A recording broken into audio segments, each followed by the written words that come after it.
네, 피해자 신원조차 확인되지 않던 한강 몸통 시신 사건 수사가 빠르게 진행되고 있습니다. 바로 숨은 조력자 덕분인데요. 숨은 조력자부터 또 다잡은 범인을 놓칠 뻔했던 회방꾼까지 오늘 한번 짚어보겠습니다. 여영두 기자, 그러니까 숨은 조력자가 어민들이었다고요? 네, 지난 12일 머리와 팔다리가 없는 몸통 시신이 발견됐는데요. 네. 몸통만 발견됐기 때문에 경찰이 피해자 신원조차 확인할 수 없는 상황이었습니다. 그렇죠. 수색 사흘째까지 별다른 성과가 없던 상황이었는데 그래서 결국 경찰은 15일 네. 한강 하구 일대를 꿰뚫고 있는 행주 어촌계에 도움을 요청했습니다. 그렇군요. 어민들이 수색에 나서기 시작하자 하루 만에 지문을 확인할 수 있는 오른팔과 또 17일에는 치아를 확인할 수 있는 시신의 머리까지 발견했습니다. 바로 오른팔과 치아를 확인할 수 있는 머리까지 발견한 건데 그래서 저희가 그 오른쪽 팔이 있는 곳을 정확히 예측해서 발견한 박찬수 행주 어촌 계장과 직접 통화를 해봤습니다. 여러분 확인해 보시죠. 들끼리 얘기했어요. 가장자리에서 유기했으면 가장자리 네. 있을 것이다. 가장자리 집중 수색한 거죠. 네, 저희가 어민들은 그 정도는 다 알아요. 아무래도 여기가 직업이다 보니까 네. 감이 되는 게 있어요. 내 배에 타신 경찰분이 그분이 먼저 까만 봉지를 발견했어요. 건너보시더라고 앞머리에서 그 앞머리에 이제 엎드려가지고 근데 팔 같다고. 그래서 이제 들어올린 건 내가 들어올리고 이제 어민들은 이제 자원봉사 차원에서 요즘이 또 굉장히 또 바쁜 시기예요. 네, 그래도 강력 사건이다 보니까 적절을 한 거예요. 그냥 지나칠 수 없죠. 아무래도 범인이 흉악범이잖아요. 네. 잔인하게 했으니까. 네. 그래서 그 일조를 했다는 거에는 기분이 좋죠.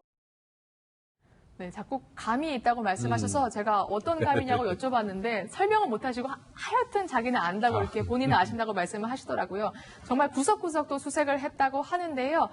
이튿날에 바로 머리 부위까지 발견하게 되죠. 그 당시 어민 임정욱 선생님께도 직접 이야기를 들어봤습니다.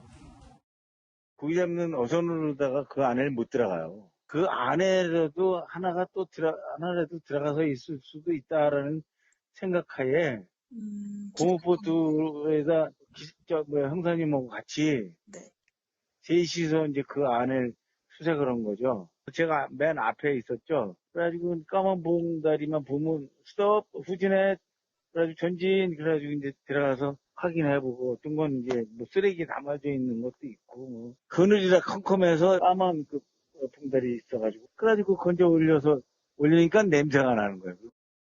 네, 그야말로 행주 어촌계 어민들의 활약으로 시신을 찾을 수 있었던 건데 이분들 정말 약간의 민간 경찰 같은 느낌이 납니다. 예, 실제로 이 네. 어민 33명 중에 11분이요. 네. 지난 4월에 민간해양구조대로 위촉된 참이었습니다. 민간해양구조대라는 게 이제 주변 지리에 밝은 지역 어민들로 구성된 그 민간 어떤 위촉단체인데요. 2012년도에 정식으로 출범해서 경찰의 수색과 구조를 지원하고 있습니다. 그렇군요. 사실 정말 의미가 있는 게 오른쪽 팔이 발견되지 않았으면 피해자 신원을 확인하기가 굉장히 어려웠을 텐데 이렇게 어민들이 도와줘서 결정적으로 오른쪽 팔, 지문을 채취할 수 있는 팔을 발견한 거잖아요. 그렇습니다. 민간해양구조대 33명 중 어민 중 11명이 이제 가입됐다고 하는데요. 실질적으로 몸통만 발견하게 되면은 얼굴이 없기 때문에 치아도 반발할 수가 없고 또 지문을 할 수 없기 때문에 실질적으로 신원 파악이 안 되는데 마침 오른팔을 발견했기 때문에 오른팔에는 손에 지문이 있습니다. 그 지문이 확보되면은 그 아피스라든지 경찰청에서 지문 조회하게 되면은 신원이 나오게 되면 그 신원을 상대로 해가지고 탐문수하기 때문에 상당히 중요한 거죠. 그 신원이 밝혀졌기 때문에 이 사건이 급물살을 타게 된 겁니다. 그렇군요. 어쨌든 그래서 범인의 자수까지 이끌어내게 되는데 사실 이러한 경우가 종종 있다고 하더라고요. 예, 이 경우에는 이제 오른쪽 팔에서 지문을 채취해서 피해자를 특정을 했죠. 네. 그러면 피해자 주변 인물들을 이제 수사하는 게 경찰의 등식이에요. 네. 그러니까 바로 당일날 피해자의 사망 직전의 행적, 즉 말하면 동선을 경찰이 압축해 들어가는 과정에서 보니까 피해자가 모텔에 투숙했던 게 나오는 겁니다. 네. 그 모텔까지 찾아가 가지고 경찰이 탐문 수사를 진행을 했어요. 그것을 이제 범인 입장에서는 보고 있다가 결국은 나한테까지 이게 압박해서 압축에 들어오는구나. 그렇다면 이제 자수해야 될 것 같다. 이런 생각을 했던 것 같습니다. 그렇군요. 어민들이요, 1년에 한 4-5번 정도 이렇게 시신을 발견을 한다고 합니다. 제가 무섭지 않냐고 여쭤보니까 사실 이제는 무섭지 않다 또 이렇게 말씀을 하시던데요. 앞으로도 많은 활약 좀 부탁드리겠습니다. 그런데요, 정말 다 잡을 뻔한 범인을 놓친 사례도 있습니다. 저희가 부득이하게 좀 해방꾼이라는 이름까지 붙여봤는데 그러니까 자수를 하러 갔는데 이 범인이요. 돌려보내는 사람이 경찰이었어요. 예, 그렇습니다. 이 피의자가 이제 자수를 하려고 네. 지난 17일 새벽 1시 1분에 서울경찰청으로 방문합니다. 그 정문 안내실에 가니까 여기서 근무하시던 분이 경사급 경찰관 한 분하고 의경 두 사람이 있었는데 당직 근무 중이었었어요. 그래서 왜 왔냐 그러니까 자수하러 왔다. 네. 그 무슨 내용입니까? 라고 하니까 뭐 내용은 얘기 안 하고 네. 강력계 형사한테 얘기하겠다라고 하니까 그러면 종로경찰서로 가십시오라고 이렇게 안내를 하고 올려보냈던 겁니다. 접수를 하지 않고. 그래서 이 피해자는 이 서울청을 자수하러 갔다가 돌아 나온 뒤에 택시를 타고 종로경찰서로 가서 자수를 네. 했던 겁니다.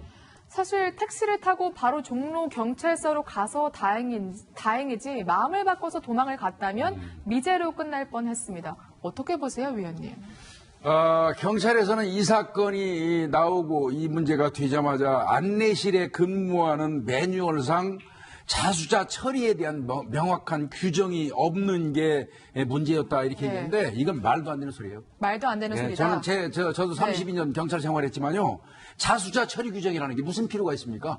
그렇죠. 이거는 규정을 정할 필요조차 없는 네. 그런 내용이에요. 누군가가 와가지고 더더군다나 강력 형사를 찾고 있고 자수를 하겠다 뭐 등등 이런 얘기를 했다면 당연히 당직자가 서울청 산하에는 직접 어떤 실무부서는 없어요. 그렇다면 그 본인이 한 1km 떨어진데 종로경찰서잖아요. 본인이 그 사람 데리고 동행해서 강력 형사한테 갖다 인계하는 게 이게 도리에 맞는 것이죠. 저는 뭐 이 부분은 아마 이제 조만간 감찰 조사해가지고 뭐 엄중하게 어떤 징계 조치를 하겠지만 이건 정말 안일무사하게 근무한 그 어떤 근무 행태의 하나라고 생각이 됩니다. 물론 뭐 99명이 장난 자수를 한다고 해도 단 한 명의 범인임을 간과할 수 없는 건데 팀장님은 어떻게 보세요? 이 경우 정말 징계가 불가피할까요? 지금 상황을 보게 되면은 서울경찰청에서 징계를 먹을 겁니다. 왜냐하면 이걸 아셔야 돼요. 왜냐하면 그때 새벽이거든요. 새벽이기 때문에 민원실이라든가 다른 부서들이 다 퇴근하고 당직자만 남아 있었다.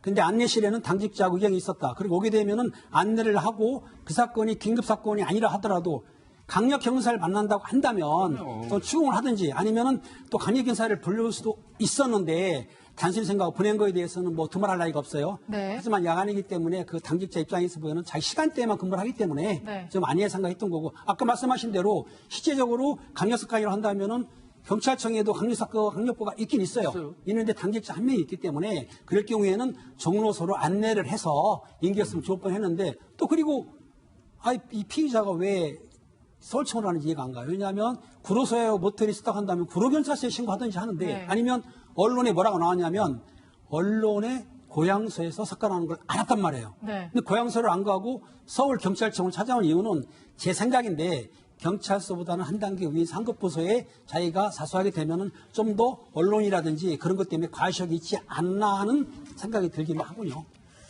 네, 정말 다시는 이런 일이 없어야 될 것 같습니다. 이런 가운데 이 몸통 시신 사건 피해자의 신상 공개 여부가 오늘 오후 결정될 것 같은데요. 오후 2시에 신상 공개 심의위원회를 연다고 하니까 그 결정 또한 지켜보도록 하겠습니다.